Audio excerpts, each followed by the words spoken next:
चलिए बच्चों, अब डिस्कस करते हैं क्रिस्टल फील्ड थ्योरी को। तो क्रिस्टल फील्ड थ्योरी को डिस्कस करने से पहले थोड़ा सा हम डी ऑर्बिटल्स के बारे में एक बार रिकॉल कर लें 11th क्लास का। डी ऑर्बिटल हमारी पांच का सेट होता है, D X Y, D Y Z, D Z X, D x square, Y square and D Z square. ठीक है, इन पांचों जो 5 डी ऑर्बिटल हैं, पांचों की एनर्जी सेम होती है। तो हम इनको इस तरह से रिप्रेजेंट कर सकते हैं। ये 5 डी ऑर्बिटल हैं, इनकी सेम एनर्जी है। या तो हम इस तरह से रिप्रेजेंट करें या फिर हम इनको इस तरह से रिप्रेजेंट कर सकते हैं बना करके, है ना, कि ये 5 डी ऑर्बिटल हैं।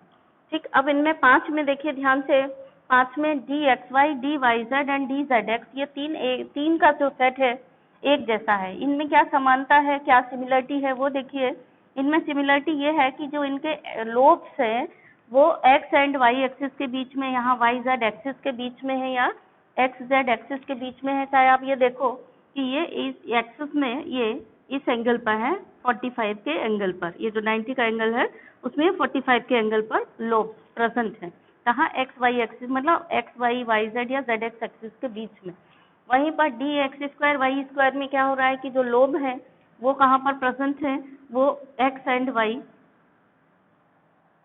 एक्सिस पर प्रेजेंट है, और जेड स्क्वायर में ये जेड एक्सिस पर ही प्रेजेंट है। मतलब यहाँ पर लोग जेड एक्सिस पर, यहाँ पर भी एक्स वाई एक्सिस पर, यानी इन दोनों के सेट में क्या हो रहा है कि लोग एक्सिस पर प्रेजेंट है, और इन तीनों के सेट में क्या हो रहा है कि लोग कहाँ प्रेजेंट है, लोग प्रेजेंट है एक्सिस के बीच में प्रेजेंट है।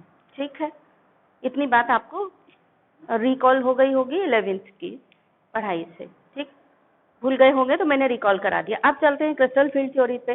तो क्रिस्टल फील्ड थ्योरी ये कहती है कि जितने भी लिगेंड हैं नेगेटिव चार्ज हैं तो वो पॉइंट चार्ज हैं, अगर वो न्यूट्रल हैं तो वो पॉइंट डायपोल है।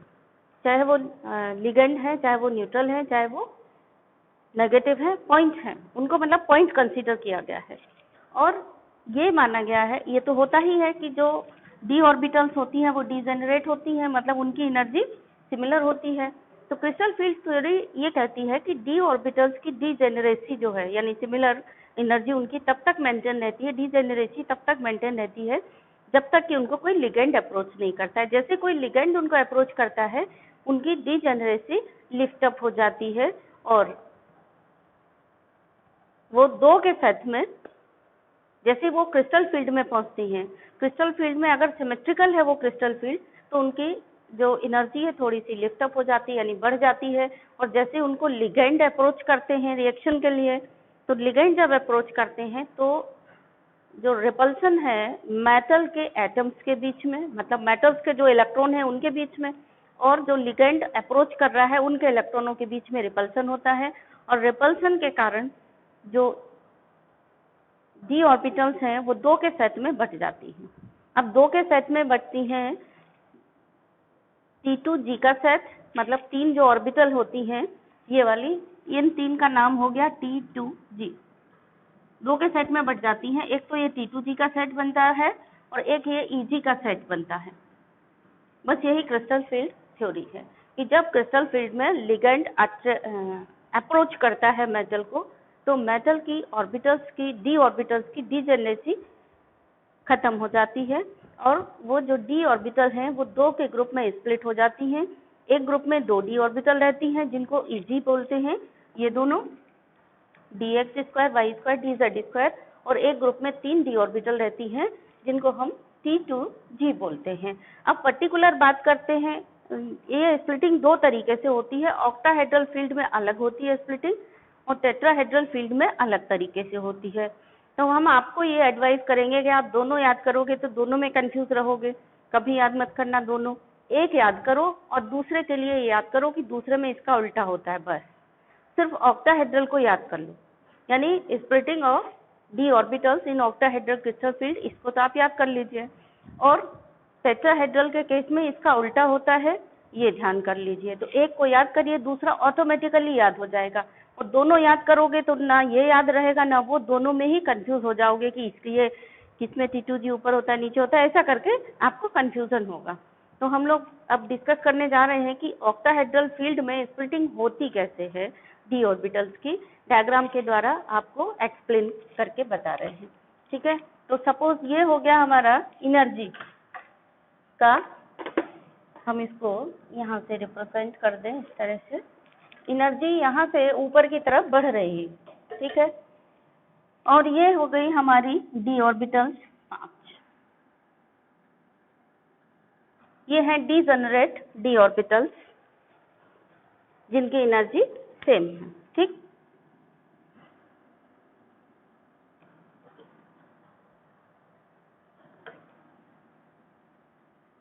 डीजेनरेट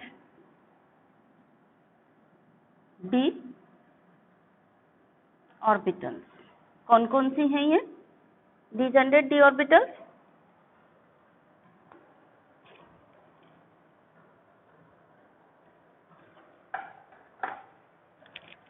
ये 5 डी ऑर्बिटल हो गई, D X Y, D Y Z, D Z X, D x square, Y square and D Z square. ये 5 डी ऑर्बिटल हैं जो डीजेनरेट एनर्जी की है। इनको हम चाहे तो ऐसे भी ब्रैकेट में बंद करके दिखा सकते हैं, ठीक।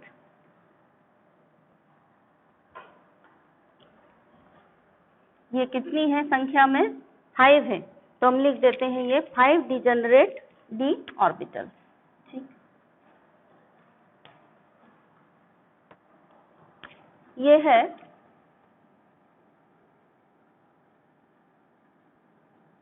Method M.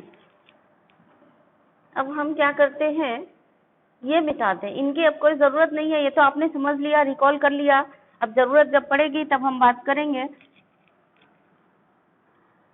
अगर ये स्फेरिकल क्रिस्टल फील्ड में आती है डी ऑर्बिटल्स, तो इनकी एनर्जी स्लाइट लिफ्ट अप हो जाती है। चलिए हम इनको यहाँ बनाते हैं, यहाँ बना देते हैं।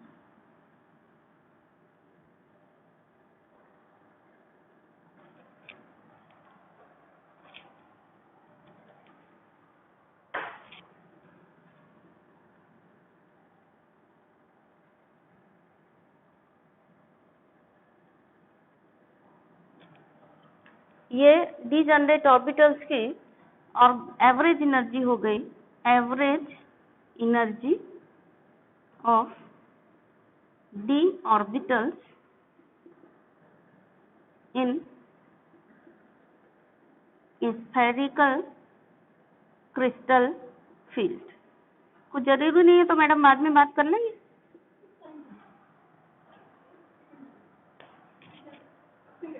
क्लास चल रही, आती हूँ मैं जल्दी। आप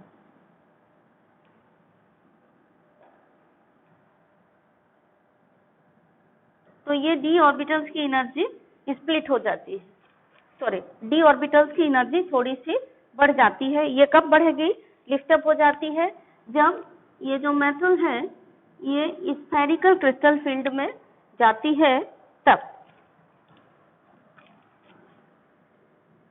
मेटल के चारों तरफ क्रिस्टल फील्ड कैसा है, स्फेरिकल है, उस समय इनकी यानी थोड़ी सी एनर्जी लिफ्ट अप हो जाती है।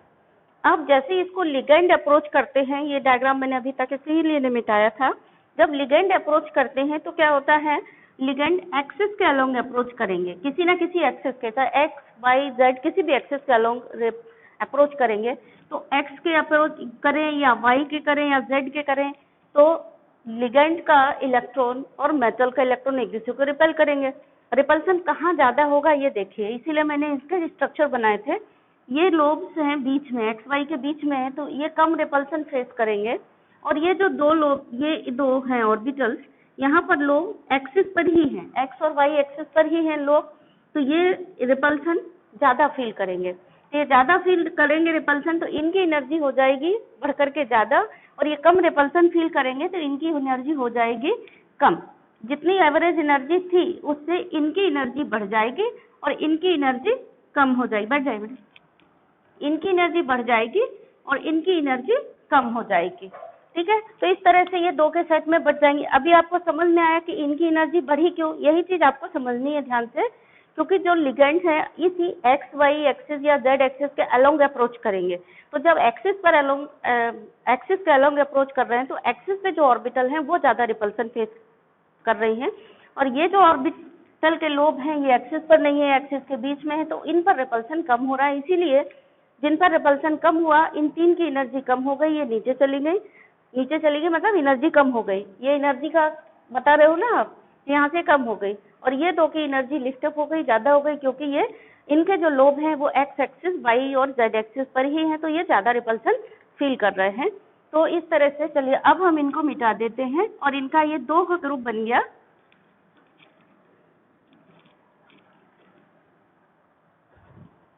स्प्लिट होकर के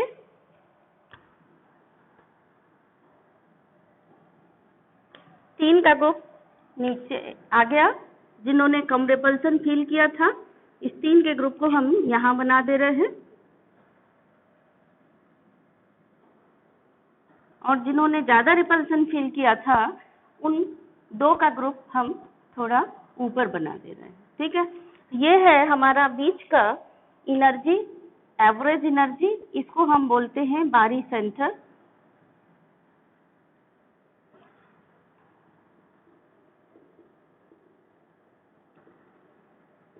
ये बारी सेंटर कहलाता है। यहाँ पे ये डी ऑर्बिटल्स की एवरेज एनर्जी है। अब 2 का ग्रुप देखिए बन गया, 2 ऊपर चले गए और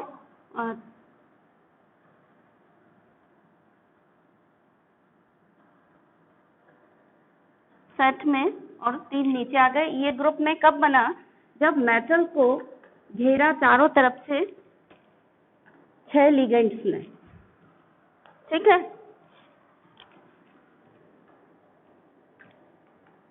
ऑक्टाहेड्रल फील्ड है तो मेटल को कितने लिगेंड सराउंड करेंगे, 6 लिगेंड सराउंड करेंगे, घेरेंगे। जब मेटल को 6 लिगेंड अप्रोच करेंगे, चारों तरफ से घेर लेंगे, तो डी ऑर्बिटल 2 के सेट में स्प्लिट हो जाएगी। तो 3 वाला सेट ये आ गया नीचे, 2 का सेट पहुंच गया ऊपर। जो नीचे वाला सेट है इसका नाम क्या हो गया, नीचे कम एनर्जी वाला आया था, यानी इनका नाम था D X Y, D Y Z and D Z X. ये 3 ऑर्बिटल का सेट नीचे आ गया, ऊपर पहुंच गया d x square Y square का set and D Z square का सेट। ये जो 3 ऑर्बिटल हैं इनका नाम हम फिर से नामकरण करेंगे हम। इनका नाम हो गया ई, 3 है, 1 2 3, तो इनका नाम हो गया T2G। देखो 1 2 3 लेटर है इनके नाम में, कभी कंफ्यूजन हो जाए तो ये 3 ऑर्बिटल है, इनके नाम है T2G। ऊपर वाली के में केवल 2 ही लेटर हैं, EG। 2 ऑर्बिटल नाम में 2 लेटर, 3 ऑर्बिटल नाम में 3 लेटर। कंफ्यूजन कभी नहीं होगा आपको। जिनमें 3 ऑर्बिटल हैं उसका नाम हो गया T2G, जिसमें 2 ऑर्बिटल हैं उसका नाम हो गया EG। ठीक है, इन दोनों के बीच में जो एनर्जी गैप है, यानी जो एनर्जी का डिफरेंस है EG सेट में और T2G सेट में, यहाँ से लेकर के यहाँ तक का ये जो एनर्जी का गैप है ये कहलाता है डेल्टा O। डेल्टा O है क्या, ये अलग से 1 नंबर में भी पूछा जाता है। इसको बोलते हैं CFSE, इसको बोलते हैं crystal field orbital splitting energy. ठीक है, या स्प्लिटिंग की जगह एक और शब्द यूज कर सकते हैं, ऑर्बिटल स्टेबिलिटी एनर्जी। 1 नंबर में बहुत इंपॉर्टेंट क्वेश्चन आता है, व्हाट इज CFSE। तो CFSE is a crystal field orbital splitting energy. ये होती क्या है, डी ऑर्बिटल्स की जो क्रिस्टल फील्ड में डी ऑर्बिटल स्प्लिट होती है, T2G और EG के सेट में जो एनर्जी डिफरेंस होता है that is called as CFSE या crystal field orbital splitting energy. ठीक है, ये देखिए ध्यान से, जब मेटल को 6 लिगेंड ने अप्रोच किया है तब ये स्प्लिट हुई है, यानी 6 लिगेंड के प्रेजेंट में। इसको हम अपनी डेली लाइफ से कैसे जोड़ सकते हैं, अपनी डेली लाइफ से जोड़ लो, चाहे ऐसे जोड़ लो, इसको एक कहानी की तरह याद कर लो कि ये मेटल एटम जा रहा था और मेटल एटम की डी ऑर्बिटल स्प्लिट है, स्प्लिट नहीं है, मीन्स डिजनरेट एनर्जी की है, जब तक कि ये स्फेरिकल क्रिस्टल फील्ड में था। जैसे ही मेटल एटम को 6 लिगेंड ने घेर लिया, 6 गुंडों ने घेर लिया, ऐसे याद कर लो, 6 गुंडे आ गए यहाँ पर, इसको घेर लिया चारों तरफ से, तो क्या हो गया, डर गई डी ऑर्बिटल, और डी ऑर्बिटल डर गई तो क्या हुआ, इसे 2 में तुरंत से डर के कारण स्प्लिट हो गई। एक डी ऑर्बिटल का सेट उधर भाग गया, एक डी ऑर्बिटल का सेट इधर भाग गया। नॉर्मल कंडीशन में क्या था, यानी स्फेरिकल क्रिस्टल फील्ड में क्या था, ये मेटल जा रही थी, डी ऑर्बिटल इसकी सारी सेम एनर्जी की थी, लेकिन जैसे ही इसको लिगेंड्स ने घेरा चारों तरफ से, वैसे ही क्या हुआ, डी ऑर्बिटल डर गई। क्योंकि किसके कारण डर गई, रिपल्शन के कारण। ये दोनों ज्यादा रिपल्शन फेस किया, तो ये ट्रैक था इनका, मतलब ये बेरी सेंटर, ये एवरेज एनर्जी थी। तो एक सेट तुरंत ये सड़क के उस पार भाग गया और एक सेट सड़क के इस पार भाग गया। सड़क के उस पार गया, उसकी एनर्जी ज्यादा हो गई, जो इस पार भागा उसकी एनर्जी कम हो गई। तो सिंपल हो गया क्रिस्टल फील्ड थ्योरी। आपके लिए समझना और देर तक याद करना, कभी कंफ्यूज नहीं होंगे। कंफ्यूजन यहाँ पे होता है, इसको ईजी बोलें या इसको T2G बोलें, ऐसा भी कंफ्यूजन होता है जब हम लेबलिंग करते हैं। तो हमें क्या याद रखना है, 3 ऑर्बिटल हैं तो इनके नाम में 1 2 3 शब्द, 3 लेटर हैं। 2 ऑर्बिटल हैं तो इनके नाम में 2 हैं। और क्रिस्टल फील्ड ऑर्बिटल स्प्लिटिंग है क्या, वो आपको समझ में आ गया कि डी ऑर्बिटल अपना जा रही है, स्फेरिकल क्रिस्टल फील्ड में है तो कोई प्रॉब्लम नहीं। जैसे ही उसको 6 लिगेंड ने घेरा, वैसे वो डर गई तो 2 में स्प्लिट हो गई। डर क्यों गई, क्योंकि रिपल्सन ज्यादा फील, ठीक है ना। ये तो मेमोरी एड हो गया, डरने वरने वाला बात आप इसे कॉपी में एग्जाम में नहीं लिख करके आएंगे। कॉपी में वही केमिस्ट्री वाली लैंग्वेज लिख करके आएंगे कि रिपल्सन ज्यादा फील किया किसने किया, डी x² y² ने एंड dz² ने। क्यों किया, क्योंकि लिगेंड ने कहाँ से अप्रोच किया था, ऑक्टाहेड्रल फील्ड में लिगेंड एक्सिस से अप्रोच करते हैं, इसीलिए एक्सिस वाली जो ऑर्बिटल होती है उन पर रिपल्सन ज्यादा होता है, उसकी एनर्जी बढ़ती। टेट्राहेड्रल फील्ड में इसका उल्टा होता है। अगर 4 लिगेंड घेरते हैं तो वो एक्सिस से अप्रोच नहीं करते हैं, वो एक्सिस के बीच में से अप्रोच करते हैं। उस कंडीशन में क्या होता है, ज्यादा रिपल्सन कौन फील करेगा, जो लोब एक्सिस के बीच में थे, यानी इनके लोब एक्सिस के बीच में है। तो टेट्राहेड्रल के केस में इनके लोब ज्यादा रिपल्सन करते हैं, क्योंकि लिगेंड एक्सिस के बिटवीन अप्रोच करते, एक्सिस से अप्रोच नहीं करते। उस समय इसका जस्ट उल्टा हो जाता है, यानी इनकी एनर्जी ज्यादा हो जाती और उनकी एनर्जी कम हो जाती है। तो आपको रटना बिल्कुल नहीं है। यहाँ पे देख लो, ये था आपका 3/5, इनकी ज्यादा हो गई तो आपने यहाँ पर लिखा 3/5, यहाँ नीचे लिखा 2/5, ठीक है। ये 3/5 और ये है 2/5। यहाँ से इतनी कम हो गई, उतनी बढ़ गई। टेट्राहेड्रल के केस में इसका उल्टा हो जाएगा, ऊपर वाली 2/5 हो जाएगी, नीचे वाली 3/5। बस इतना अंतर, यानी ये जो गैप आपने यहाँ ज्यादा बनाया है, ये गैप यहाँ टेट्राहेड्रल के केस में कम बनाएंगे, और ये वाला गैप ऊपर थोड़ा, ये वाला गैप इधर आ जाएगा, मतलब नीचे ज्यादा बनाएंगे, ऊपर वाला गैप 2/5 का रहेगा तो ये कम बनाएंगे। बस इतना सा अंतर। और क्या अंतर आ जाएगा, जो 6 लिगेंड आपने बनाए हैं वहाँ पे 3 लिगेंड हो जाएंगे, और जब आप टेट्राहेड्रल का डायग्राम बना रहे हो तो डेल्टा O की जगह डेल्टा T कर लो। मतलब इसमें क्या क्या केवल मॉडिफिकेशन कर लोगे तो टेट्राहेड्रल के लिए बन जाएगा। पहले तो इसमें हेडिंग डाल लो कि splitting of d orbitals in octahedral crystal field, ये हेडिंग डाल लीजिए, ठीक है। ये स्प्लिटिंग ऑफ डी ऑर्बिटल्स की है इन ऑक्टाहेड्रल क्रिस्टल फील्ड। जब आप इसको टेट्राहेड्रल में, मैंने आपको बोला दोनों याद मत रखिए, नहीं तो कंफ्यूज होंगे, एक ही याद रखिए। इसको याद रखिए, दूसरे के लिए याद रखिए कि इसका उल्टा होता है, बस इतना याद रखना। अब दूसरा बनाना है, यानी ऑक्टाहेड्रल की जगह आप टेट्राहेड्रल लिख देंगे, ठीक। इसको पलट देंगे तो क्या करेंगे, ये ऊपर चला जाएगा, ये नीचे आ जाएगा। तो यहाँ देखिए 2/5 है, तो 2 हिस्सा ऊपर जाएगा तो आप यहीं तक बनाएंगे, और ये 3/5 है, ये वाला हिस्सा आप थोड़ा नीचे तक बनाएंगे। एक ये अंतर आ गया, ठीक है। ऊपर T2G चला जाएगा, क्योंकि 1 2 3 का सेट है, तो 3 लेटर वाला नाम यानी T2G का नाम ऊपर चला जाएगा, EG का नाम नीचे आ जाएगा। दोनों ऑर्बिटल dx² y² dz² नीचे, ये तीनों का सेट ऊपर चला जाएगा। और क्या अंतर है, डेल्टा O की जगह आप डेल्टा T रखेंगे, बस यही अंतर है। और डेल्टा O और डेल्टा T में रिलेशन क्या होता है, तो डेल्टा T इक्वल टू होता है 4/9 डेल्टा O, ठीक है। कभी कंफ्यूजन हो तो इसको इधर लेके देख लो कि 9 delta T equal to 4 delta O है, मतलब आपका सही है, क्योंकि डेल्टा T हमेशा कम रहेगा, डेल्टा O हमेशा ज्यादा रहेगा, क्योंकि 6 लिगेंड जब खींच रहे हैं डी ऑर्बिटल को तो दूर दूर तक ले जाएंगे, यानी कि स्प्लिटिंग ज्यादा होगी।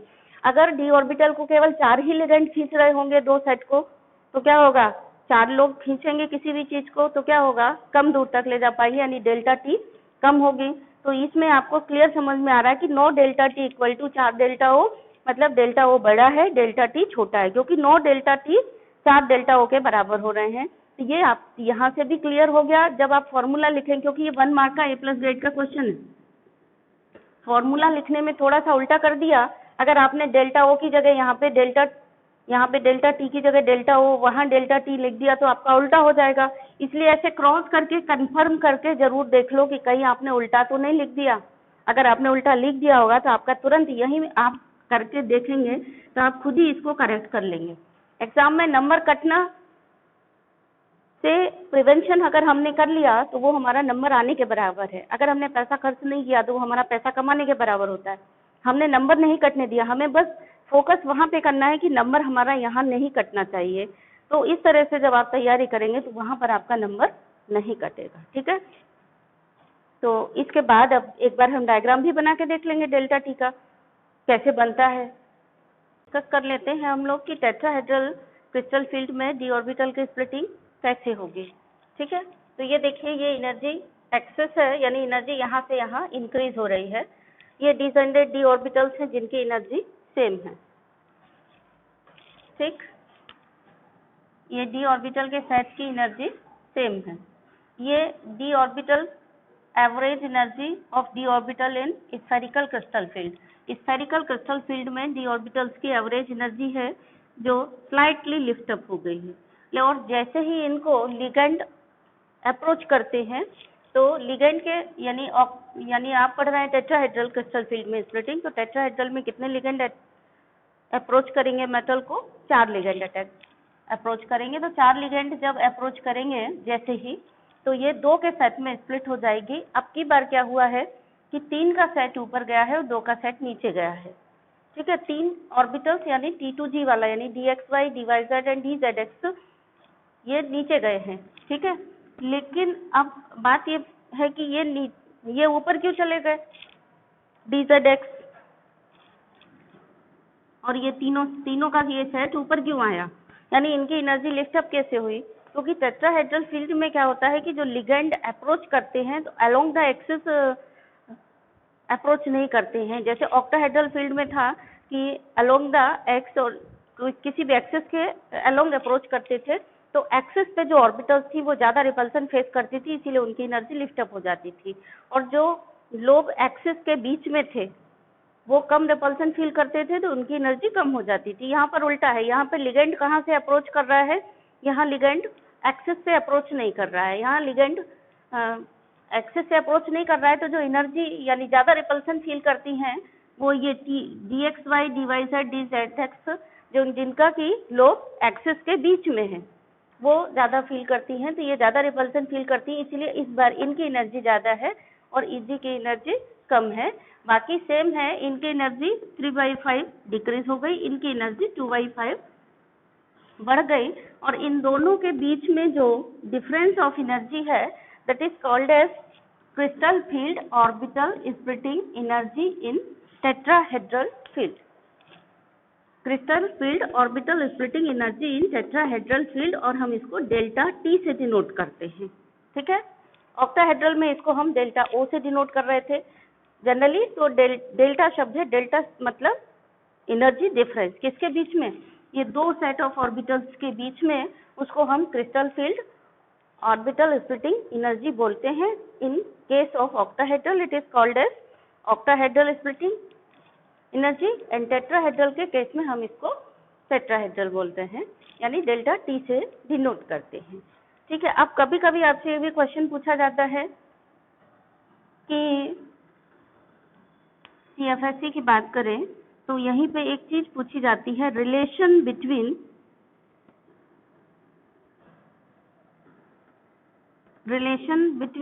Delta t and delta O.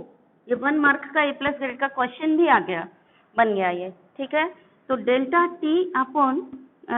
T and delta o का जो रिलेशन है इट इज है ये delta t equal to 4/9 delta ओ।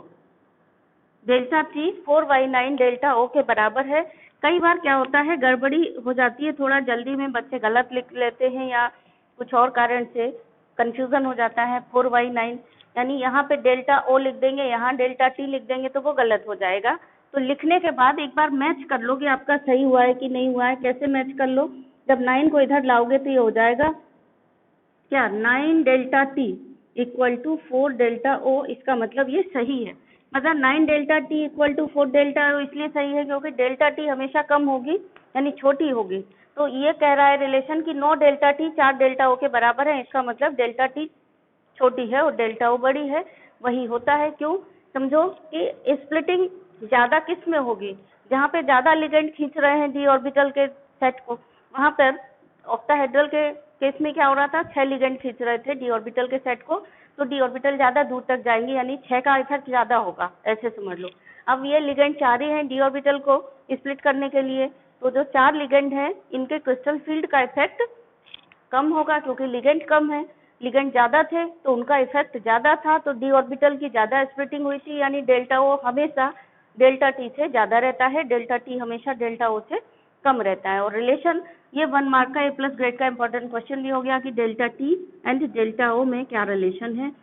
और ये 3 मार्क्स में ऐसे भी क्वेश्चन पूछा जाता है। अब तो पैटर्न ही बदल सकता है, मे बी आपसे सारा कुछ ऑब्जेक्टिव पूछा जाए, लेकिन जो भी है ऑब्जेक्टिव पूछा जाएगा तो भी इसमें कई सारे क्वेश्चन बनते हैं कि डी ऑर्बिटल्स की एनर्जी कितनी बढ़ जाती है, कितनी घट जाती है, कौन सा सेट ऑक्टाहेड्रल में ऊपर रहता है, कौन सा सेट डी ऑर्बिटल का टेट्राहेड्रल में नीचे रहता है या ऊपर रहता है। कितने सारे क्वेश्चन यहाँ से बन सकते हैं, ठीक है। और CFSC क्या है, डेल्टा टी डेल्टा ओ का रिलेशन क्या है, इस तरह से क्वेश्चन आपके अब इसमें जो ऑब्जेक्टिव है वहां से बन सकते हैं। वैसे इसका 3 नंबर का बोर्ड में अगर सब्जेक्टिव होता है तो 3 मार्क्स का बहुत इंपॉर्टेंट क्वेश्चन बनता है कि टेट्राहेड्रल क्रिस्टल फील्ड में स्प्लिटिंग कैसे होती है डी ऑर्बिटल की, समझाइए। तो आप ये पूरा डायग्राम दे करके समझाएंगे। ऑक्टाहेड्रल फील्ड में कैसे होती है तो उसको समझाएंगे। अब दोनों डायग्राम अगर आप याद करेंगे तो कभी आपको अच्छे से और पक्के तरीके से याद नहीं होंगे, आप जरूर भूल जाओगे। केवल ऑक्टाहेड्रल फील्ड का याद करो और टेट्राहेड्रल में ये याद करो कि इसका उल्टा बनाना है, बस इतना हो गया। और ऑक्टाहेड्रल में क्या करते हो, ये वाला जो एनर्जी गैप ऊपर ज्यादा करते हो, नीचे वाले में कम करते हो। ये देखो ये वाला जो गैप है ना, ये ऑक्टाहेड्रल में आपने ज्यादा किया था, टेट्राहेड्रल में कम किया था।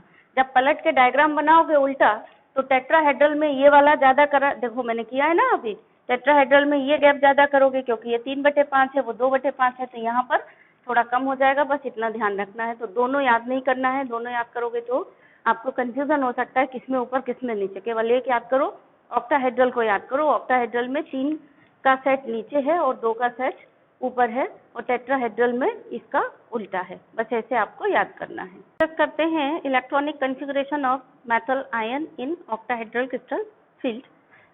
अभी तक आपने एटम का इलेक्ट्रॉनिक कॉन्फ़िगरेशन पढ़ा था, फिर आपने आयन का इलेक्ट्रॉनिक कॉन्फ़िगरेशन पढ़ा, आयन में फिर कैटायन और एनायन का पढ़ा था। उसके बाद आपने मॉलिक्यूलर ऑर्बिटल थ्योरी पढ़ी, तो आपने मॉलिक्यूल का इलेक्ट्रॉनिक कॉन्फ़िगरेशन लिखना सीखा। अब आपने पढ़ी क्या, crystal field theory. Crystal field theory में ऑक्टाहेड्रल क्रिस्टल फील्ड में आयन का इलेक्ट्रॉनिक कॉन्फ़िगरेशन कैसे लिखते हैं, अब एक नए तरीका का इलेक्ट्रॉनिक कॉन्फ़िगरेशन लिखना आप सीखेंगे। और ये बहुत इंपॉर्टेंट A+ ग्रेड का क्वेश्चन है, एग्जाम में अक्सर आता है इलेक्ट्रॉनिक कॉन्फ़िगरेशन लिखने के लिए, ठीक है। तो इलेक्ट्रॉनिक कॉन्फ़िगरेशन में ऐसे करके आपको दे दिया जाता है कि एक आयन है ऑक्टाहेड्रल क्रिस्टल फील्ड में, इसका इलेक्ट्रॉनिक कॉन्फ़िगरेशन बताइए। ऐसे क्वेश्चन दे दिया, Mn+ आयन है, सपोज एक एग्जाम्पल के लिए लिख रही हूँ कि Mn+ ion is having D4 configuration, यानी जो आयन है उसका D4 कॉन्फ़िगरेशन है, या फिर क्वेश्चन में आ गया D5 कॉन्फ़िगरेशन है, या फिर D6 कॉन्फ़िगरेशन है, तो या D7 कॉन्फ़िगरेशन है, ऐसा कुछ भी हो सकता है कि एक एटम, एक आयन है ऑक्टाहेड्रल फील्ड में है, right it's electronic configuration in octahedral crystal field, इस टाइप से कोई क्वेश्चन हो सकता है, ठीक है ना। आयन है Mn+ ion is having D4 configuration, D5 configuration and right it's electronic configuration in octahedral crystal field, इस टाइप का कोई क्वेश्चन आपको दे दिया तो, और उसके बाद उसमें लिख देंगे assuming that delta O is greater than P या assuming that delta O is lesser than P। तो पहली बात बच्चे यही समझ नहीं पाते, ये वाली बात उनके सिर के ऊपर से निकल जाती है कि ये Mn+ is having D4 configuration, यही बात नहीं समझ पाते हैं कि Mn+ हैविंग D4 कॉन्फ़िगरेशन। इसका मतलब हुआ कि Mn+ आयन जो है, यानी कोई भी आयन, उसको हम जनरल नाम क्या देंगे, वो एक इलेक्ट्रॉन दे करके, n इलेक्ट्रॉन दे करके पॉजिटिव आयन बना रहा है, तो हम उसको Mn+ जनरल नाम दे देते हैं। तो क्वेश्चन में ये जनरल नाम है कि Mn+ जो है उसमें D4 कॉन्फ़िगरेशन का मतलब हुआ कि जो आयन Mn+ हमने लिया है उसके d ऑर्बिटल में 4 इलेक्ट्रॉन है, अब आप उसका इलेक्ट्रॉनिक कॉन्फ़िगरेशन बताइए in octahedral crystal field.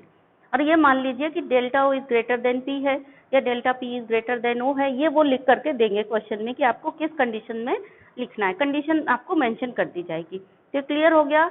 D4 configuration, D5, D6 configuration का मतलब क्या हुआ, इस शब्द का मतलब ये होता है कि D4 configuration, D5, D6 configuration का मतलब जो भी आयन है उसके d ऑर्बिटल में इतने इलेक्ट्रॉन हैं, ये मतलब हुआ। ठीक है, चलिए अब हम देखते हैं ऑक्टाहेड्रल क्रिस्टल फील्ड की बात कर रहे हैं। तो ऑक्टाहेड्रल क्रिस्टल फील्ड में इलेक्ट्रॉनिक कॉन्फ़िगरेशन लिखने के लिए दो कंडीशन देखी जाती हैं, या तो delta O greater than P हो या फिर delta O is lesser than P हो।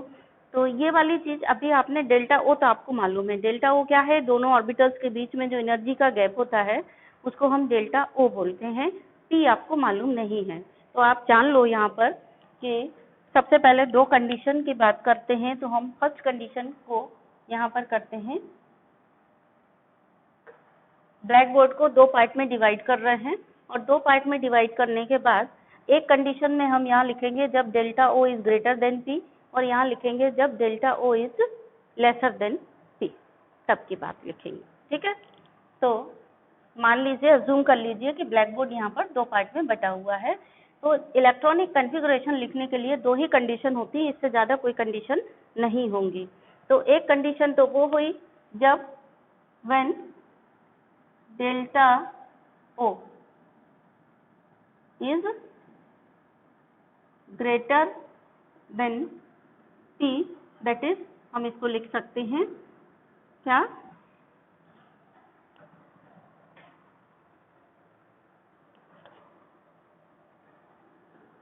Del O is greater than P। और एक कंडीशन वो हो सकती है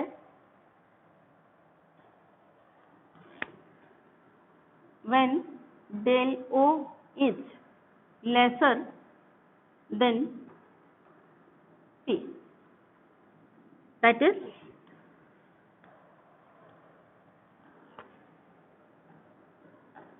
del O is less than P। ठीक है, कभी कभी बच्चे ये साइन में कंफ्यूज कर जाते हैं कि ये ग्रेटर देन का है या लेसर देन का है। तो इसके लिए एकदम पक्का वाला जो आपको कभी नहीं भूले, जिधर ये साइन के पैर है, हमने ये मान लिया कि ये जो साइन है इसके दो पैर हैं, इसके दो पैर जिसकी तरफ होंगे वो संख्या बड़ी होगी, बस आपको कभी गलती नहीं होगी। ये साइन है, इसके दो पैर इधर हैं, मतलब ये संख्या बड़ी है, तो आप क्या पढ़ोगे इसको, फिर अब इसको पढ़ लो delta O is greater than P। जब ये डेल्टा O है, ये साइन लगा है, इसके ये दो पैर हैं वो उस तरफ है, इसका मतलब वो संख्या बड़ी है, ये छोटी है। तो फिर आप इसको कैसे पढ़ेंगे, वो बड़ी है ये छोटी है, ये छोटी है तो पढ़ेंगे delta O is lesser than P। तो आपको कभी भी ये साइन में कंफ्यूजन नहीं होगा। ठीक है, कई बार बच्चे कंफ्यूज हो जाते हैं, बोले मैंने समझ नहीं पाया और हमें आता तो था आंसर, लेकिन हमने उसको डेल्टा A ये वाला साइन को हमने ग्रेटर मान के कर दिया या लेसर मान के कर दिया, ऐसा बच्चे कंफ्यूज हो जाते हैं। उसके लिए मैंने आपको बताया कि आप यहाँ से बिल्कुल कभी भी कंफ्यूज नहीं होंगे। अब बात आती है कि चलिए हम एक एग्जाम्पल ले रहे हैं, D4 कॉन्फ़िगरेशन का एग्जाम्पल ले रहे हैं। ठीक है, तो आयन यानी हमारे पास जो है वो आयन कौन सा है, हमारा आयन जो एग्जाम्पल है हमारे पास, हमको इलेक्ट्रॉनिक कॉन्फ़िगरेशन लिखना है Mn+ आयन का, जिसका कि D4 कॉन्फ़िगरेशन है। हमने D1, D2, D3 क्यों नहीं लिया, क्योंकि D1, D2, D3 चाहे इस कंडीशन में लिखें चाहे इस कंडीशन में लिखें, दोनों सेम होंगे, उसमें कोई दिक्कत नहीं होगी, सेम टू सेम लिखे जाएंगे। इसीलिए दोनों में D1, D2, D4 से कोई दिक्कत नहीं होती है, D3 से तो कोई दिक्कत नहीं होती है, D3 तक।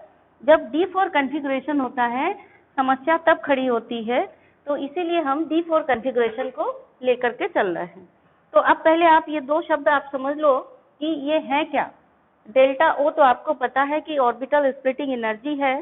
पी क्या है? पी है एनर्जी फॉर पेयरिंग, ठीक है। डेल्टा ओ क्या है? सी एफ एस ई, आपको पता है दो सेट के बीच में एनर्जी गैप है। और पी क्या है? Energy for pairing. अब इसका फंडा समझो। एनर्जी फॉर पेयरिंग का मतलब ये हुआ कि जब इलेक्ट्रॉन किसी ऑर्बिटल में पेयरिंग होने के लिए जाएगा, मतलब अब पहले से उसमें एक इलेक्ट्रॉन प्रेजेंट है और दूसरा इलेक्ट्रॉन जाकर के उसमें घुसने की कोशिश करेगा, तो जो अंदर बैठा हुआ इलेक्ट्रॉन है पहले से, वो उसको रिपेल करेगा, रेजिस्ट करेगा। अब अगर उस इलेक्ट्रॉन को अंदर घुसना ही है ऑर्बिटल में, तो उसको जबरदस्ती घुसना पड़ेगा, यानी एनर्जी खर्च करनी पड़ेगी, तब वो घुसेगा। तो उसको जितनी एनर्जी अंदर घुसने के लिए चाहिए, यानी कि उसके इलेक्ट्रॉन, जो अंदर बैठा हुआ इलेक्ट्रॉन है जो रिपल्सन कर रहा है, उससे ज्यादा एनर्जी उसको लगा करके अंदर घुसना पड़ेगा, तो एनर्जी खर्च करनी पड़ेगी, तब पेयरिंग होगी। वही एनर्जी जो कि पेयरिंग होने में चाहिए, that energy is called as energy of pairing. इसको आप ऐसे समझ लो, आप बेंच में क्लास में बैठे हुए हो पहले से, और कोई बच्चा आया आपसे कह रहा है आप उधर खिसको, और आप नहीं खिसक रहे हो, नहीं मैं नहीं खिसकूंगा, मैं तो पहले आ गया, और वो अगर वहीं पर बैठना चाहता है और आपसे ज्यादा ताकतवर है, तो आपको वहां पे धक्का देके खिसका देगा और वहीं पे बैठ जाएगा, ठीक है। दैट इज, आपने क्या किया? उसको धक्का देने में एनर्जी खर्च की, तब आप उसकी जगह पे बैठे, क्योंकि आपने उसको धक्का देके अंदर खसका दिया, फिर आप भी वहीं पे बैठ गए। So that is energy which is required for pairing, मतलब वहां ऑर्बिटल में घुसने के लिए जो एनर्जी चाहिए थी इलेक्ट्रॉन को, जो उसने खर्च की, that is energy of pairing. और ये एनर्जी आपको पता ही है, डेल्टा ओ क्या है? दो ऑर्बिटल के बीच में एनर्जी गैप है। तो चलिए, इस कंडीशन में जब delta O is greater than P है और ऑक्टाहेड्रल फील्ड है, तो इलेक्ट्रॉनिक कन्फिगरेशन हम कैसे लिखेंगे? तो इलेक्ट्रॉनिक कन्फिगरेशन लिखने के लिए हम पहले अपनी दोनों ऑर्बिटल बना लेंगे। कौन सी ऑर्बिटल है? ये हमारी T2G का सेट है, नीचे रहता है, और ये EG का सेट है, ये ऊपर रहता है, ये EG का सेट है। इन दोनों के बीच में जो एनर्जी गैप है, दैट इज डेल्टा O है, ठीक। अब हमारा जो आयन है Mn4 प्लस, यानी सॉरी Mn प्लस, इसका जो चार्ज है उस पर D4 कन्फिगरेशन है, यानी इसके d ऑर्बिटल में 4 इलेक्ट्रॉन है। इसके d ऑर्बिटल में 4 इलेक्ट्रॉन है, तो भरे कैसे जाएंगे? इन ऑर्बिटल्स में भी इलेक्ट्रॉन भरने का नियम वही होता है जो आप पढ़ चुके हो, कि सिमिलर एनर्जी की पहले हाफ फील्ड, मतलब एक एक इलेक्ट्रॉन जाएगा, उसके बाद उनमें पेयरिंग होगी। एक साथ एक ही ऑर्बिटल में 2 इलेक्ट्रॉन नहीं जाएंगे, और पहले लोअर एनर्जी की भरी जाएगी, फिर हायर एनर्जी की भरी जाएगी। तो अभी इलेक्ट्रॉन कहाँ से स्टार्ट करना, फिलिंग कहाँ से स्टार्ट होगी? हमारे पास 4 इलेक्ट्रॉन है, D4 कन्फिगरेशन, मतलब 4 इलेक्ट्रॉन हमने यहाँ हाथ में मुट्ठी में बंद कर लिए। अब हम इनको डिस्ट्रीब्यूट करेंगे, तो T2G एनर्जी लेवल से फिलिंग चालू होगी। तो सबसे पहले, चूंकि ये डिजेनरेट है, तीनों की बराबर एनर्जी है, तो एक इलेक्ट्रॉन यहाँ चला जाएगा, एक यहाँ चला जाएगा, एक यहाँ चला जाएगा, 3 हो गए। अब फोर्थ इलेक्ट्रॉन के लिए प्रॉब्लम आ गई। फोर्थ इलेक्ट्रॉन किधर जाएगा? फोर्थ इलेक्ट्रॉन अगर इधर ही आएगा तो उसको एनर्जी खर्च करनी पड़ेगी, कितनी? जितनी एनर्जी पेयरिंग के लिए चाहिए उतनी। और अगर ये यहाँ नहीं जाता है तो फिर इसका एक और रास्ता है कि ये ऊपर जाए। अब दोनों में से ये कौन सा रास्ता यूज करेगा, मतलब ऊपर जाएगा, ये यहाँ जाएगा, ये डिपेंड करता है इसको एनर्जी कितनी खर्च करनी पड़ेगी। मतलब इलेक्ट्रॉन वो काम करेगा जिसमें इसकी एनर्जी कम खर्च हो। एनर्जी ज्यादा नहीं खर्च करना चाहता। आप बाजार जाते हो, दुकान पर, 2 दुकानों पे आपको मैगी का पैकेट मिल रहा है, एक पे 12 रुपए का, एक पे 11 रुपए का, तो आप किस दुकान से लाओगे? सेम पैकेट है तो आप 11 वाली दुकान से लाओगे, 12 वाली पर नहीं जाओगे, मतलब सस्ता वाला खरीदोगे जिसमें आपको पैसे कम खर्च करने पड़े। इलेक्ट्रॉन भी हमेशा, चाहे आप अपने आसपास देख लीजिए, एटम, मॉलिक्यूल, इलेक्ट्रॉन को अपने आसपास की चीजों से जोड़ करके देखिए, आपको सब जगह, जब भाई आप मार्केट जाएंगे, मॉल जाएंगे, दुकान जाएंगे, कहीं भी जाएंगे, आपको केमिस्ट्री केमिस्ट्री ही दिखाई पड़ेगी हर एक घटना में, हर एक चीज में, ठीक है। तो इलेक्ट्रॉन क्या करता है? जिस काम में उसका एनर्जी कम खर्च हो वही वाला काम करेगा। अभी देखिए किस में एनर्जी उसका कम खर्च होगा? पेयरिंग करने में एनर्जी कम खर्च होगा, या इलेक्ट्रॉन को यहाँ जाकर के एनर्जी कम खर्च होगा? इलेक्ट्रॉन के पास, यानी पहला, दूसरा, तीसरा इलेक्ट्रॉन भर गए, फोर्थ इलेक्ट्रॉन के पास दो ऑप्शन है, या तो वो इधर ही जाकर के पेयरिंग हो जाए या फिर वो यहाँ ना जाकर के यहाँ जाए। ये डिपेंड करता है एनर्जी पर, उसको जिस काम में एनर्जी कम खर्च करनी पड़ेगी वो काम करेगा। अभी की कंडीशन क्या है, delta O is greater than P. अगर इलेक्ट्रॉन यहाँ जाने की सोचता है तो डेल्टा ओ ज्यादा है, यानी ज्यादा एनर्जी खर्च करनी पड़ेगी, और अगर इलेक्ट्रॉन यहीं आ जाएगा तो फिर कम एनर्जी खर्च करनी पड़ेगी। तो फिर इलेक्ट्रॉन सोचेगा चलो ऊपर जाने के बजाय इसी को थोड़ा फाइटिंग करके खसका देते हैं, यानी जो भी रिपल्सन है उसके अगेंस्ट काम करके जबरदस्ती यहीं पर घुस जाएगा। यानी अब की कंडीशन में क्या हुआ, जब delta O is greater than P है, क्योंकि यहाँ पर उसको ज्यादा एनर्जी खर्च करनी पड़ रही है, डेल्टा ओ ज्यादा है पी कम है, इसलिए वो पेयर हो जाएगा। कम एनर्जी खर्च हो ऐसा वाला काम करेगा, पेयरिंग में एनर्जी कम खर्च हो रही है, इसीलिए चौथा इलेक्ट्रॉन यहीं पर पेयर हो जाएगा। ठीक है, पेयर हो गया यहीं पे। तो इस कंडीशन में इलेक्ट्रॉनिक कॉन्फ़िगरेशन क्या होगा, चलिए हम यहाँ लिख देते हैं कि delta O is greater than P है, तो electron will pair up in T2G level. तो इलेक्ट्रॉनिक कॉन्फ़िगरेशन क्या हो गया, since delta O is greater than P, so fourth electron will pair up in T2G energy level।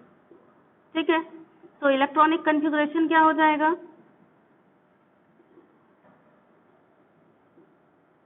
Electronic configuration जब हम लिखेंगे तो इलेक्ट्रॉनिक कॉन्फ़िगरेशन हो जाएगा T2G में कितना इलेक्ट्रॉन, 4, और EG में 1 इलेक्ट्रॉन, मतलब EG में 1 भी नहीं गया, T2G में 4 गए, ये हो गया। ठीक, अब इसी कंडीशन में अगर वहां होती D4 कॉन्फ़िगरेशन में हम इस कंडीशन में भरते तो क्या करते, यानी जब delta O is less than P है तब क्या होता, ये ऑक्टाहेड्रल क्रिस्टल फील्ड है, ये दो ऑर्बिटल हैं, इसका नाम T2G 3 है, ये EG 2 है, इनके बीच का एनर्जी गैप डेल्टा O है।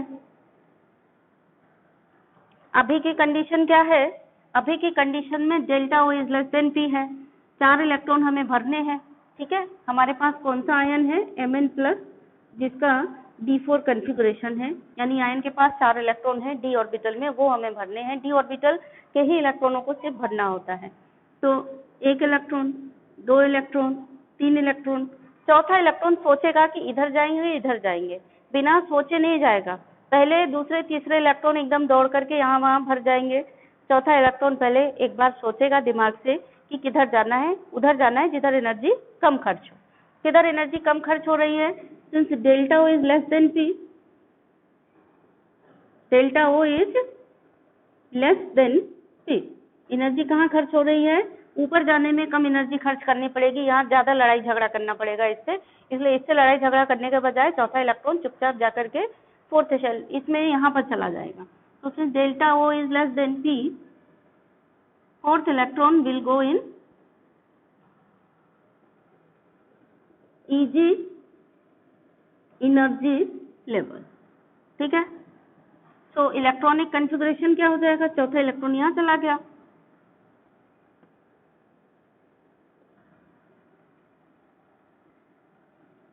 तो इलेक्ट्रॉनिक कॉन्फ़िगरेशन क्या हो गया, यहाँ पे हो गया T2G में कितना इलेक्ट्रॉन, 3, और EG में 1। ये इलेक्ट्रॉनिक कॉन्फ़िगरेशन हो गया किसके लिए, अगर Mn+ का D4 कॉन्फ़िगरेशन है तब। ये भी D4 कॉन्फ़िगरेशन के लिए है, पर कंडीशन अलग अलग है। जब delta O is greater than P है तब ये कॉन्फ़िगरेशन रहेगा, और delta O is less then P है तब ये कॉन्फ़िगरेशन रहेगा। तो रटने वाली चीज नहीं है, पर ये बहुत इंपॉर्टेंट क्वेश्चन है, समझ करके करने वाली चीज है, एग्जाम में आता है जरूर आ जाए, और आपने नहीं समझा हुआ तो आपके गलत हो जाएंगे। D4 की जगह D5 आ सकता है, D5 की जगह D6 आ सकता है। तो एक बार हम यहाँ पर एक टेबल बना लो आप अलग से, अभी मैं यहाँ पे कुछ समझाना है इसलिए ये जगह खाली छोड़ रखी है, आप भी इसको खाली छोड़ करके रखो। दूसरे पेज में सामने में टेबल बना लो कि अगर इतना इलेक्ट्रॉन होगा तो यहाँ क्या कॉन्फ़िगरेशन होगा, इतना इलेक्ट्रॉन होगा तो यहाँ क्या कॉन्फ़िगरेशन होगा। तो एक बार हम कॉन्फ़िगरेशन थोड़ा और D5 D9 तक का हम लोग एक बार डिस्कशन कर लेते हैं। ठीक है, चलिए हमने यहाँ 1 2 3 क्यों नहीं लिया था, अब चलिए अब ले लेते हैं। एक टेबल यहाँ पे बना लो इस तरह से कि अगर D1 कॉन्फ़िगरेशन होगा, D2 होगा, D3 होगा, D4 होगा, D5 होगा, D6 होगा, D7 और D8, D9, 10 भी आप अपने आप बना सकते हो। अब इतना करने के बाद आप बना लेंगे, ठीक है। तो इलेक्ट्रॉनिक कॉन्फ़िगरेशन क्या होगा?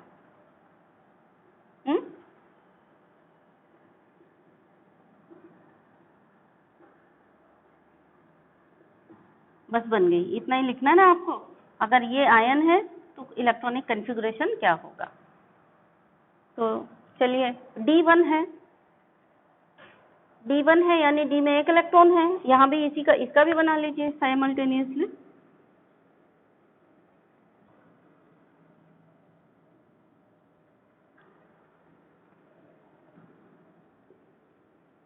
D1 means D configuration,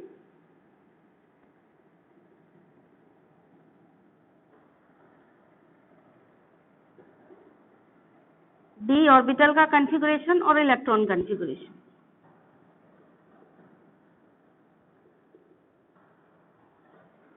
of ion in octahedral field. ये जो आयन का कॉन्फ़िगरेशन है कहाँ निकलेगा? आपका ऑक्टाहेड्रल फील्ड में निकलेगा। यहाँ भी थोड़ा अच्छा मोटा मोटा लिख लीजिए।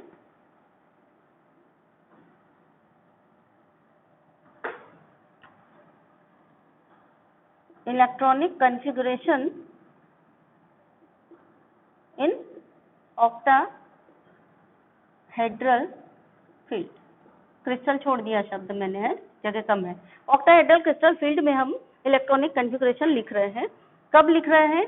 जब इस कंडीशन में, ध्यान दो, delta O is greater than P है। तो देखना, पहला दूसरा तीसरा हमने क्यों नहीं लिया था? क्योंकि दोनों में ही फर्स्ट सेकंड थर्ड में सिंपल आएगा, एक जैसा आएगा। D1, D2, D3, D4, D5, D6, D7, D8 और D9, 10 आप अपने आप लिख लेंगे। अब आपको आ जाएगा उसके बाद, ठीक है। चलिए 9, 10 तक लिख लेना। तो D1 है तो D1 यहाँ भी यहाँ जाएगा, ये भी यहाँ भी यहाँ जाएगा, तो सेम इलेक्ट्रॉनिक कॉन्फ़िगरेशन रहेगा। D1 के केस में क्या रहेगा? D1 के केस में रहेगा T2G में एक इलेक्ट्रॉन और EG में 0। यहाँ भी वही रहेगा, T2G में एक इलेक्ट्रॉन और EG में 0। D2 के केस में देखिए क्या हो जाएगा, यहाँ पे यहाँ जाएगा तो भी वही रहेगा, T2G में 2 इलेक्ट्रॉन, EG में 0। यहाँ भी वही रहेगा, T2G में 2 इलेक्ट्रॉन, EG में 0। D3 में भी वही रहेगा, 1, 2, 3 आ जाएंगे। तो D3 की बात करें तो उसमें भी T2G में 3 इलेक्ट्रॉन और EG में 0। यहाँ भी वही रहेगा D3 का कॉन्फ़िगरेशन, T2G में 3 इलेक्ट्रॉन, EG में 0। D4 में आएंगे तो सोचना पड़ेगा इलेक्ट्रॉन को, यहाँ से डिफरेंट हो जाएगा बच्चों, ठीक है ना। तो इसीलिए हमने D4 से लेना शुरू किया है दोनों का। D4 पहला कॉन्फ़िगरेशन है जो डिफर होगा, D1, D2, D3 दोनों का सेम जाएगा। D4 में क्या होगा, अब आप लिख चुके होंगे तो मैं ये मिटा देती हूँ, ठीक है, थोड़ा दूर दूर जिससे हो जाए और साफ सुथरा लिखा जाए।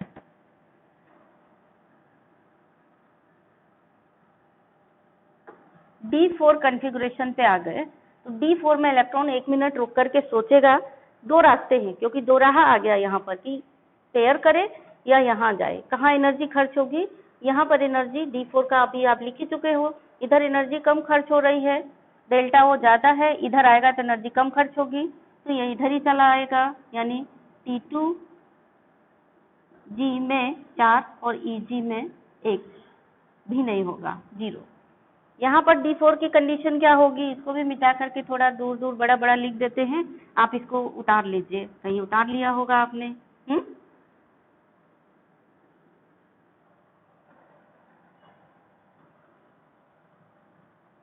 तो यहाँ D4 में क्या कंडीशन बनेगी, यहाँ भी D4 में इलेक्ट्रॉन सोचेगा कि हम क्या करें, किधर जाना है हमको। तो delta O is less then P है, यानी कम एनर्जी कहाँ खर्च करनी पड़ रही है, डेल्टा O एनर्जी कम है, यानी यहाँ जाने में इसको कम एनर्जी लगेगी, तो ऊपर चला गया, यानी यहाँ इलेक्ट्रॉनिक कॉन्फ़िगरेशन हो गया T2G में 1 और EG में 1। देखिए दोनों अलग हो गया, सॉरी T2G में 3 है, T2G में 3 है, D4 कॉन्फ़िगरेशन की बात हो रही है। T2G3 EG1 दोनों में अंतर आ गया। अब अगर D5 की बात करें, 5 इलेक्ट्रॉन है अगर, तो 5 इलेक्ट्रॉन की कहानी भी कुछ ऐसी ही होगी जैसी पहले से चल रही है। क्या होगा? रेड पेन कहाँ गया हमारा? ये है, हाँ। तो 1 2 3 4 और फिर डेल्टा ओ ज्यादा है, पेयरिंग में एनर्जी कम खर्च हो रही है, तो चौथा इलेक्ट्रॉन यहाँ आया, पांचवा भी इधर ही आएगा। तो D5 के क्या हो गया? इसमें D5 कॉन्फ़िगरेशन में इसका क्या हो गया? T2G में 5 और EG में 0। इसका D5 कॉन्फ़िगरेशन क्या होगा? D5 का इलेक्ट्रॉनिक कॉन्फ़िगरेशन 1 2 3, चौथा इलेक्ट्रॉन यहाँ गया, पांचवा भी सोचेगा कि किधर जाऊं, तो कहाँ जाएगा? एनर्जी कहाँ कम खर्च हो रही है? डेल्टा ओ में, यहीं पर कम खर्च हो रही है, तो फिर इधर ही जाएगा। तो पांचवा भी इधर ही आ जाएगा, तो उसकी एनर्जी, ये क्या हो गया इलेक्ट्रॉनिक कॉन्फ़िगरेशन इसके लिए? इलेक्ट्रॉनिक कॉन्फ़िगरेशन हो गया T2G में कितने हो गए? 3 और EG में 2। ठीक। अब D6 की बात करेंगे। D6 कॉन्फ़िगरेशन यानी 6 इलेक्ट्रॉन है, तो क्या होगा? फिर से वही काम होगा, 1 2 3 4 5, छठवां इलेक्ट्रॉन यहाँ आए या वहां जाए, डेल्टा वो ज्यादा है, इधर ही जाएगा, यानी इधर ही रह जाएगा। छठवां इलेक्ट्रॉन कहाँ गया? Red pen. 6th इलेक्ट्रॉन ये, तो 6th इलेक्ट्रॉन भी इधर ही आ जाएगा। तो अब इसका इलेक्ट्रॉनिक कॉन्फ़िगरेशन क्या हो गया? T2G6 EG में 0। यहाँ क्या रहेगा? D5 में T2G में। अब नेक्स्ट 6th इलेक्ट्रॉन कहाँ जाएगा? ये जब इतना हो जाएगा तो अब 6th इलेक्ट्रॉन अगेन इधर आएगा, अब ऊपर नहीं जाएगा ये। अभी पेयरिंग जब होगी स्टार्ट, तो ये सब बराबर है, तो पेयरिंग फिर से यहीं से स्टार्ट होगी लोअर एनर्जी लेवल से, तब ये इधर आएगा 6th इलेक्ट्रॉन। तो क्या हो गया? अभी T2G 1 2 6 इलेक्ट्रॉन की बात हो रही है ना। तो यहाँ पे कितने आ गए? 4 और ऊपर 2, यानी T2G 4 और EG में 2। ये हो गया D6 कॉन्फ़िगरेशन। D7 कॉन्फ़िगरेशन की बात करेंगे तो अब क्या होगा? D7 का मीन्स एक और इलेक्ट्रॉन अब कहाँ जाएगा? अब इधर जाएगा, क्योंकि अब नीचे तो जगह ही नहीं है, भले डेल्टा हो ज्यादा हो। तो D7 में फिर अब ये यहीं रहेगा, तो D7 क्या हो गया? ये इसका ज्यादातर आपको 5 और 6 पूछे जाएंगे, 5 6 पूछे जाएंगे, ये 4 5 6 यही इंपॉर्टेंट है बेटा, ठीक है, ये वाले।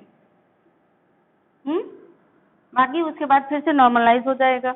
तो D7 में जाएगा, 1 गया 2 गया 3 गया, फिर ये कम है तो फिर ये 3 इलेक्ट्रॉन मैक्सिमम यहाँ पेयर कर लिए।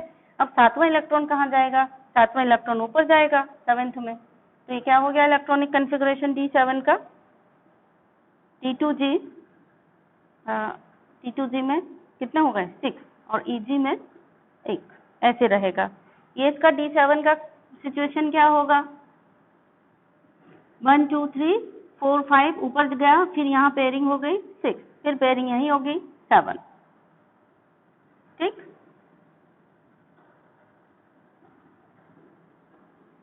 फिर हो गया T2G कितना हो गया? यहाँ पे एक और इलेक्ट्रॉन बढ़ गया, T2G 5 एंड EG 2। इसी तरह से D8 D9 D10 का इलेक्ट्रॉनिक कॉन्फ़िगरेशन होता जाएगा। एक एक इलेक्ट्रॉन पहले इसमें यहीं पर पेयरिंग होगी, D8 में यहीं पर पेयरिंग होगी, फिर D9 में ये ऊपर जाएगा। ठीक, और यहाँ पर D8 में क्या होगा? D8 भी यहाँ पर जाएगा, फिर D9 यहाँ जाएगा। इस तरह से इलेक्ट्रॉनिक कॉन्फ़िगरेशन इसके लिखे जाएंगे। ये तो हुई इलेक्ट्रॉनिक कॉन्फ़िगरेशन लिखने की बात। अब एक और जो बहुत इंपॉर्टेंट क्वेश्चन यहाँ पर आता है उसको थोड़ा ध्यान से देखिए, इसलिए मैंने ये मिटाया नहीं था। इलेक्ट्रॉनिक कॉन्फ़िगरेशन खास तौर से D4 5 6 का ही आएगा। ठीक,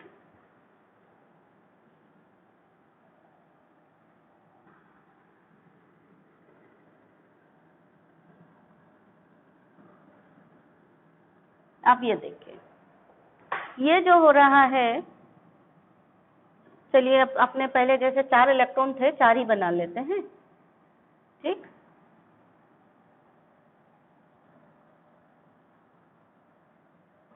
D4 पे आ जाते हैं। D4 कॉन्फ़िगरेशन की बात कर रहे थे ना हम लोग, तो D4 में ही आ जाते हैं। ये हुआ इसका D4, ऐसा ही हुआ ना। इसमें डेल्टा O कम है तो चौथा इलेक्ट्रॉन वहां जाएगा। तो D4 कॉन्फ़िगरेशन की बात कर रहे हैं तो D4 पर ही आ गए। यहाँ क्या हुआ, 1 2 3 डेल्टा O ज्यादा है तो पेयरिंग हो गई थी, तो चौथा इलेक्ट्रॉन यहाँ आ गया था और वहां पर चौथा इलेक्ट्रॉन वहां पहुंच गया था।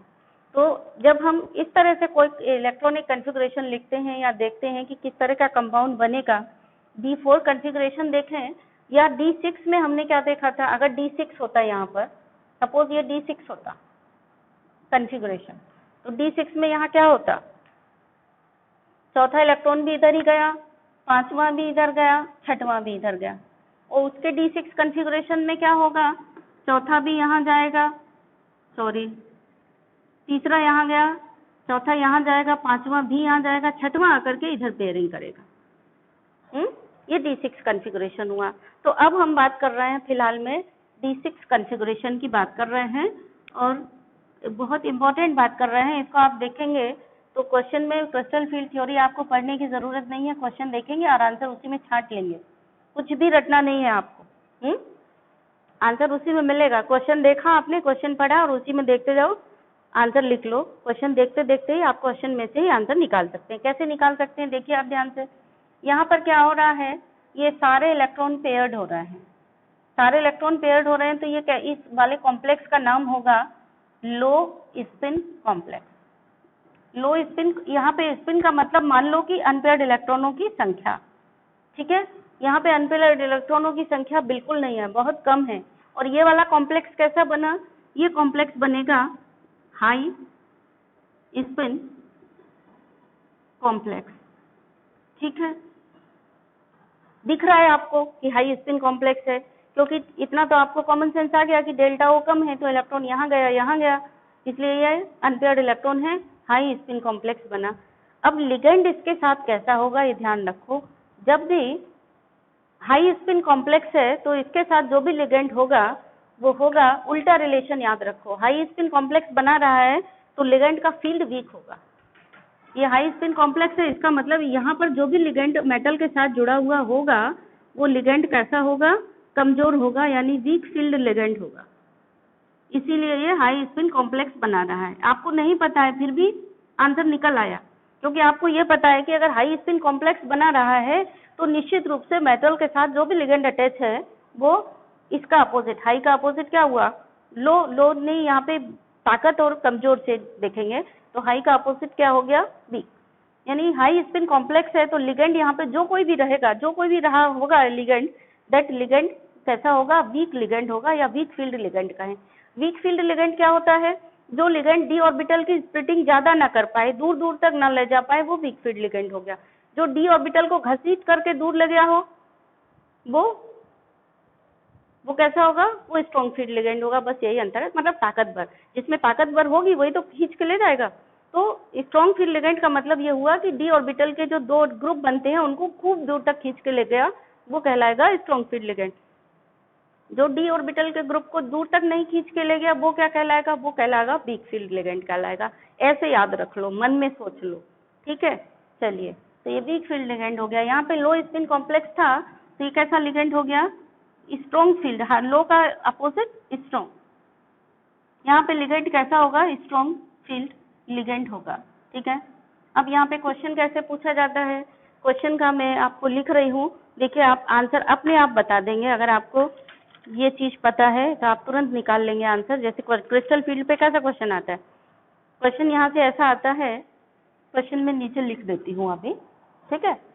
क्वेश्चन है, वाई विद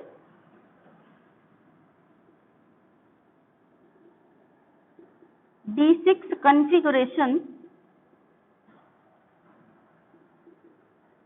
COF6 3-। मुझे नहीं पता, क्वेश्चन नहीं पता कि क्या होगा। अभी क्वेश्चन आप बनाना चाहो तो फ्रेम भी कर सकते हो। COF6 3- कैसा है, फुल कलर पानी, बाहर से आता है, बाहर से आता है तो अनपेयर्ड इलेक्ट्रॉन ज्यादा होंगे, यानी ये वाला हो जाएगा, है ना, ये वाला। तो देखते हैं COF6 इज पैरामैग्नेटिक। ये D6 configuration COF6 is paramagnetic while CO C2O4 whole thrice 3 minus is diamagnetic. Question ये कह रहा है कि दो कॉम्प्लेक्स हैं कोबाल्ट के, एक ये और एक वो, दोनों में ही कोबाल्ट का इलेक्ट्रॉनिक कॉन्फ़िगरेशन D6 है। D6 है क्यों है, देखो यहाँ भी कोबाल्ट 3+ ऑक्सीडेशन स्टेट में है कि नहीं है, निकालो। यहाँ भी कोबाल्ट 3+ ऑक्सीडेशन स्टेट में है। कोबाल्ट 3+ ऑक्सीडेशन स्टेट में कॉन्फ़िगरेशन क्या निकलता है, D6 निकलता है। कैसे निकाल लिया आपने D6? कोबाल्ट 27 होता है, 27 का मतलब आर्गन और 3D7 और 4s2 और Cu3+ जब बना तो 2 इलेक्ट्रॉन ये चले गए, एक यहाँ से गया तो बचा क्या, आर्गन के बाद 3D7, यानी क्या कॉन्फ़िगरेशन बचा, सॉरी 3D6, 2 ये गए और एक ये गया, 3D6 बचा, कोबाल्ट 3+। ठीक है, तो क्वेश्चन समझ में आ गया D6 कॉन्फ़िगरेशन क्या होता है, और अच्छे समझ में आ गया होगा। तो दोनों ही कॉम्प्लेक्स हैं, दोनों में ही कोबाल्ट का D6 कॉन्फ़िगरेशन है, लेकिन विद D6 कॉन्फ़िगरेशन COF6 3- कैसा है, पैरामैग्नेटिक है, और COC2O4- कैसा है, डायमैग्नेटिक है। या ये क्वेश्चन हो सकता था कि हाई स्पिन कॉम्प्लेक्स है, यहाँ पे पैरामैग्नेटिक की जगह और क्या लिखा जा सकता था, इसको पैरामैग्नेटिक की जगह एक और शब्द दिया जा सकता था, इज हाई स्पिन कॉम्प्लेक्स। भाषा बदल गई लेकिन आंसर वही रहेगा, हाई स्पिन कॉम्प्लेक्स। ठीक है, और यहाँ पे क्या हो सकता था, डायमैग्नेटिक की जगह क्या हो सकता था, लो स्पिन कॉम्प्लेक्स। तो आप तुरंत समझ जाओ, नहीं समझ जाओ तो आप निकाल लो आंसर। जहाँ पे लिखा है कि डायमैग्नेटिक है मतलब अनपेयर्ड इलेक्ट्रॉनों की संख्या कम है, अनपेयर्ड इलेक्ट्रॉन की संख्या कम है, अनपेयर्ड मतलब स्पिन कम है, स्पिन कम है यानी लो स्पिन कॉम्प्लेक्स है। अपने मन में सोच लो तुरंत, डायमैग्नेटिक पढ़ा, अपने मन में सोच लो डायमैग्नेटिक है मतलब अनपेयर्ड इलेक्ट्रॉन कम है, मतलब ये लो स्पिन कॉम्प्लेक्स है। ये क्वेश्चन कैसा है, इसमें क्या है, पैरामैग्नेटिक है, इसका मतलब ये हाई स्पिन कॉम्प्लेक्स है, हाई स्पिन कॉम्प्लेक्स है मतलब अनपेयर्ड इलेक्ट्रॉन ज्यादा है। ठीक है, इतना सोच लिया। तो हाई के संग रिलेशन क्या है, आपने दोनों का डायग्राम बना लो। जैसे अभी आपने इस क्वेश्चन का आंसर लिखना है तो हम क्या करेंगे, कोबाल्ट का D6 का कॉन्फ़िगरेशन बनाएंगे, मतलब ये बनाएंगे इस तरह से। ये वाला कॉम्प्लेक्स क्या हो गया, ये कॉम्प्लेक्स कौन सा हो गया, किसका डायग्राम है, डाई का है, ये पैरामैग्नेटिक है। तो क्वेश्चन पढ़ो ध्यान से, with D6 configuration COF6 is paramagnetic. COF6 paramagnetic है, इसका मतलब जो ये डायग्राम है ये किसका हो गया, COF6 3- का हो गया, ये बना लिया आपने, लो हो गया। ठीक, और ये जो डायग्राम है ये किसका हो गया, पढ़ लो ध्यान से, C2O4 3- इज डायमैग्नेटिक, मतलब ये जो डायग्राम है ये किसका हो गया। आप तुरंत पेज में 2 लाइनें करें, एक तरफ COF6 बना दें और एक तरफ C2O4 2- ये होल थ्राइस 3- ये बना दें, बन गया, ये बन गया, आधा क्वेश्चन तैयार हो गया। अब इस आधा आंसर तैयार हो गया, ये बना करके, ये हेडिंग डाली, ये बना दिया, ये हेडिंग डाली, ये बना दिया। ये बनाने का तरीका क्या है, ये तो आपको पता ही है। पहले इलेक्ट्रॉन ये निकालेंगे, डी में 6 इलेक्ट्रॉन है, डी में 6 इलेक्ट्रॉन है, तो आप फटाफट D6 वाला ये बना लिया, ये बना लिया। अब ये इसके नीचे क्या लिखोगे, यहाँ पे देख लो, जो डायमैग्नेटिक था, डायमैग्नेटिक वाले में क्या लिखोगे कि ये लो स्पिन कॉम्प्लेक्स है, तो ये लिख दिया लो स्पिन कॉम्प्लेक्स, यहाँ लिख दिया लो स्पिन है तो ये स्ट्रॉन्ग फील्ड लिगेंड होगा, ये लिख लिया तुरंत इसके नीचे। यहाँ पे लिख लिया अनपेयर्ड इलेक्ट्रॉन ज्यादा है, कहाँ से देखा, पैरामैग्नेटिक है। वैसे भी आप समझ गए कि पैरामैग्नेटिक है मतलब अनपेयर्ड इलेक्ट्रॉन ज्यादा है, मतलब अनपेयर्ड इलेक्ट्रॉन कब ज्यादा होते हैं, जब डेल्टा ओ कम होता है, तो पैरामैग्नेटिक है, और पैरामैग्नेटिक है यानी अपोजिट हो गया हाई स्पिन कॉम्प्लेक्स है। हाई स्पिन कॉम्प्लेक्स है तो लिगेंड कैसा होगा, वीक फील्ड लिगेंड होगा, हो गया। अब इसका एक्सप्लेनेशन करना है तो बस एक्सप्लेनेशन कर दीजिए कि ये कैसा है, स्ट्रॉन्ग फील्ड लिगेंड है, तो it takes the 2 groups of d orbitals very far या away from each other, so delta O is greater than P. यहाँ पर क्या है, रीजन क्या है आपको नहीं पता है, फिर भी आपने बता दिया, क्योंकि आपने पहले देख लिया कि डायमैग्नेटिक है, लो स्पिन कॉम्प्लेक्स बनाएगा, तो उल्टा सोच लिया कि स्ट्रॉन्ग फील्ड लिगेंड है। अब आपको नहीं पता था, फिर भी आपने लिख दिया जवाब कि COF6 कैसा है, strong field ligand, sorry COF6 कैसा है, COF6 वो बनाया ना आपने। तो यहाँ पे कौन सा आया तुम्हारा, ऑक्सलेट आया ये। अब आपको नहीं पता कि ये वीक फील्ड लिगेंड है कि स्ट्रॉन्ग फील्ड लिगेंड है, नहीं पता, बिल्कुल भी नहीं पता, मुझे भी नहीं पता है। चलो अपन ने यहाँ से निकाल लिया कि लो कैसा है, लो स्पिन कॉम्प्लेक्स है, मतलब कैसा फील्ड लिगेंड है, ये स्ट्रॉन्ग फील्ड लिगेंड है। स्ट्रॉन्ग फील्ड लिगेंड क्या करेगा, डी ऑर्बिटल के ग्रुप को स्प्लिटिंग से दूर दूर ले जाएगा, दूर दूर ले जाएगा। इसका मतलब क्या हुआ, दूर दूर ले जाएगा, इसका मतलब क्या हुआ कि इलेक्ट्रॉन यहीं पर पेयरिंग कर लेंगे, इलेक्ट्रॉन यहीं पर पेयरिंग कर, बस यही बताना है कि ये स्ट्रॉन्ग फील्ड लिगेंड है।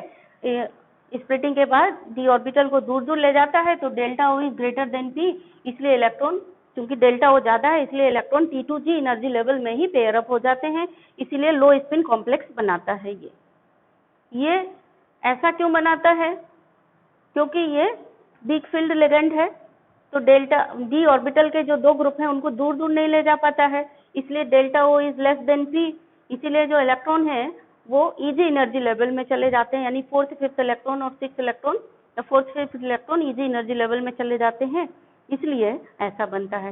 मतलब ये आप तुरंत डायग्राम, मतलब ये पिक्चर, ये आपने क्वेश्चन देखा, क्वेश्चन को इस तरह से कन्वर्ट किया आपने और यहाँ पे हेडिंग लिख ली, उसके नीचे ही हेडिंग लिख ली, अब उसी के नीचे यहाँ रिमार्क लगा दो।